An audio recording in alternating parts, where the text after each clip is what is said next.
Whoa, it's Wulzy. Welcome back to another Geometry Dash review episode. This one's a very special one because it's concerning the potential top 1 extreme demon at the time I'm recording this, Silent Circles. No, Silent Clubstep. Why did I say Silent Circle? Anyway, this is Silent Clubstep by the real Sailent. This is crazy. This is the original Silent Clubstep from way back in the day, verified by Paqoe. And I was watching this and I was just thinking to myself, hey, this level's not actually that bad. Since a lot of Silent levels have a lot of different gameplay quirks and crazy structuring, they actually end up being pretty cool. So what I want to do is jump into Silent Clubstep. I got a botted recording of it using the new Mega Hack beta. Yeah, here's the recording I've got right here, and just like the other review episodes I've done lately, I'm just gonna jump in and comment on the decoration and the structuring and whether I think it's an actual good level.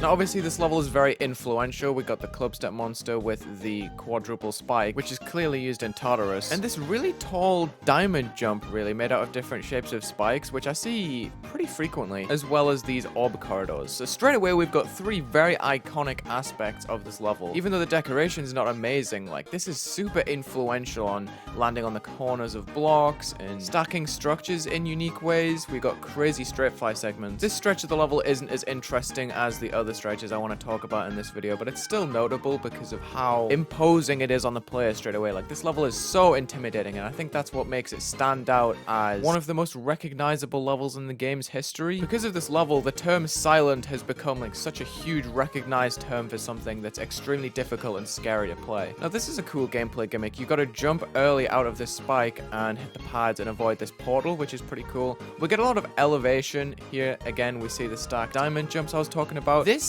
monster actually looks pretty cool, I'm not gonna lie. I like the mix of the colors in there. We have the fake spikes in behind. Like, that's a good looking part of the level, honestly. For its time, we have another orb corridor, which is kind of reused, and this blacked out, very dark gray outlined corridor. Nothing too special. Once again, we just have the classic clouds and, you know, spinning objects. This is a throwback to Clubstep, and then we have the insane ship part, which builds upon the actual level Clubstep pretty well. It makes a Silent Clubstep, not just Silent anything. This part is kind of wacky. We have a real spike here, and here, so you have to kind of weave in and out. The all black outline is definitely iconic for this level, and I like how shiny the saws look, making the light background detail around just feel so in place. Again, it's very intimidating. You don't know where to go. The black outlines tie in with the actual blocks and just make it so blind. We have some pretty unique structuring here with the huge curve.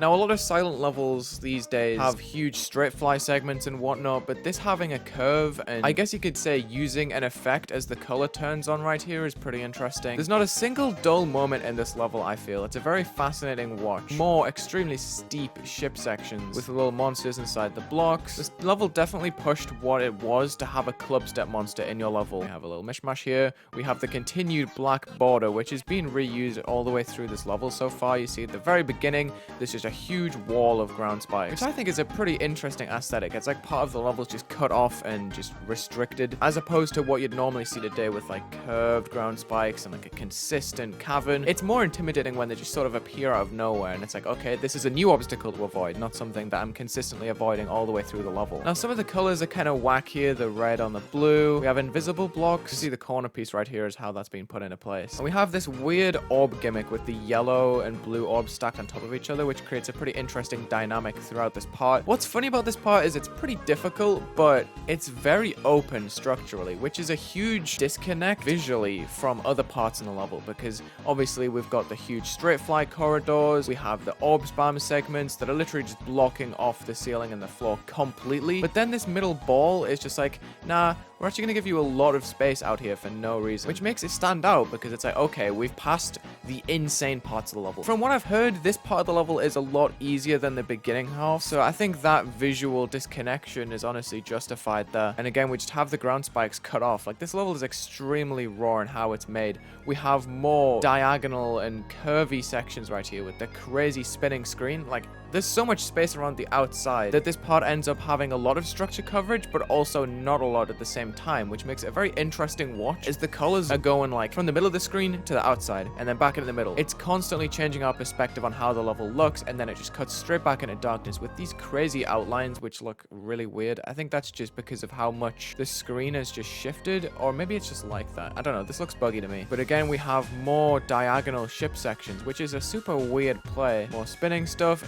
very tight gaps, and we're back to this corridor style of gameplay. Now, this part doesn't really stick out to me at all. We have a very slow movement with just blue orbs, kind of like Ice Carbon Diablo X in a way with the blue pads and stuff. And we have this really dark, empty transition into the dual part, which is just filled with a bunch of fakes and orbs that you gotta memorize. You went from a lot of intense gameplay to all of a sudden just being completely off screen and totally open, which is a completely different feel to lead on to this dual part, which is kind of open, kind of not. As soon as this middle structure comes in, it ruins any sort of open feeling you get, but it's a nice mishmash of free feeling gameplay, which is obviously still timed, to very short movements, short space, very little movement with the ball at all. You're just moving one block up and down in between the cube jumps. And then this cuts straight back into another ball corridor, again with the shifting screen and another vertical wall, which is another interesting structural movement. We're flying up here, and we have this cool looking corridor with a bunch of dark, shadowy decoration made up by the ground spikes overlaying them, the gradients on the actual decoration pieces themselves, the bricks in between, which creates a lot of texture because there's a big difference between the middle and the borders. And it's interesting that the actual decoration is a lot brighter than the objects that we're trying to avoid, which I think is also a very cool decoration style to have for this level, because the whole point is that the gameplay is completely ridiculous and it's supposed to be impossible. So I think a lot of parts in this level, especially this one where the decoration is placed away from the actual gameplay, is saying like, hey, this path forward is the most ridiculous thing you can imagine, and it's actually taking your focus away from the actual aspect of the level. Then we have a cool little drop here, another open feeling ship pod with no decoration whatsoever. It reminds me of the ball pod because the structures are literally just poles. I just like how the level shifts from corridor to open so often, and it makes you feel really weird when you're watching it. That is, if you're not being distracted by the absolute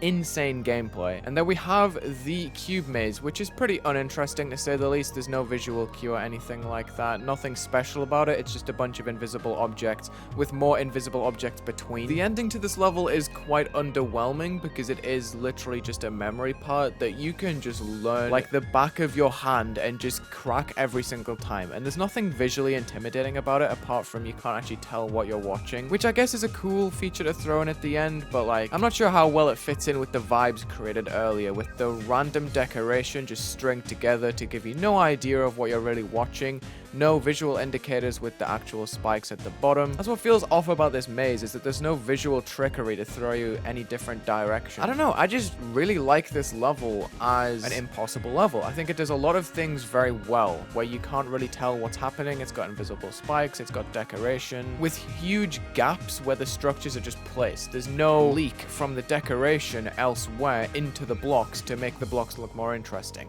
The blocks are just in their raw form, low opacity, low brightness, just like right in there. You gotta know they're there, otherwise you're toast. I just think it's a really cool Silent level to have now verified. I feel like it definitely has a lot more thought and creativity that meets the eye with the low quality decoration. The actual choices made by the creator are pretty admirable in my opinion. Again, the transitions are just so open. There's nothing here, but that's what makes it cool, right? We have more monsters in the blocks. This level is so influential for so many reasons, just because of the risks it took with decoration and the actual creativity behind the scenes that you don't really think about when you're playing, but you rather feel, and then that just sort of bleeds into any impossible level you make, because you're trying to recreate a similar vibe to this, right? Like Silent Club, Silent whatever. I want to point out again the repeat of this chain deco that just sits in the middle and has no real purpose. There's also a saw blade right about here. I don't think it's not even a saw blade, it's just a saw blade object. Like, that's just throwing you off. I love random little details like that in this level. I think it's cool. cool. This part is definitely the most fierce in my opinion. You're greeted with nothing but pads, spikes, and speed changes. That's it. That's all you've got in your lane, and the other obstacles are out of reach. We have a slow descent. This is your descent into, oh my goodness, I'm gonna beat the level. I just wish this maze at the end had more to it, like breaks or different decoration or some sort of gimmick other than just jumping up and down a maze. But I can't fault it. It is intimidating. I like the Clubstep monster at the end. This is probably the funniest end screen you can possibly be greeted with in the top 10. Did I bring the bar down? Did I bring the bar down in the recording? Did I do it? With Mega Hack? Did I do it?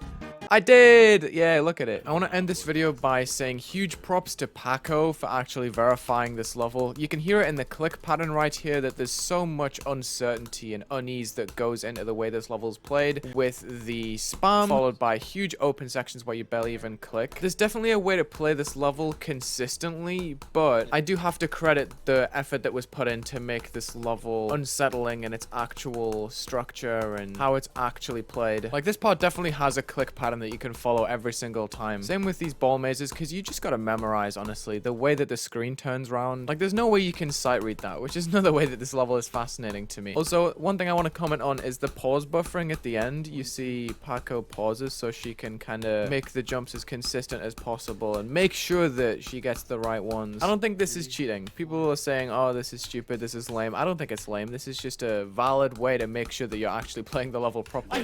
It's such a huge moment too. Like, this is literally top 1 projected. It's been impossible for 6 or 7 years. I feel like it's very justified that she doesn't want to mess up. But yeah, definitely go and subscribe, gas up the verification. But yeah, that brings me to the end of my review of Silent Clubstep. I think this level is actually pretty good. I'm gonna give this a strong 5 out of 10, which doesn't seem pretty good on my scale, but when you think about it, like, that's above average. And this level is so old. I think it's very impressive that that level has such a cool effect on me, even though it's that old. So props to Sailent, props to Paqoe. Thank you so much for watching this Geometry Dash review episode. Check the links in the description. I'll leave the link to Paqoe's channel in the verification. Leave a like and subscribe, and have a good day.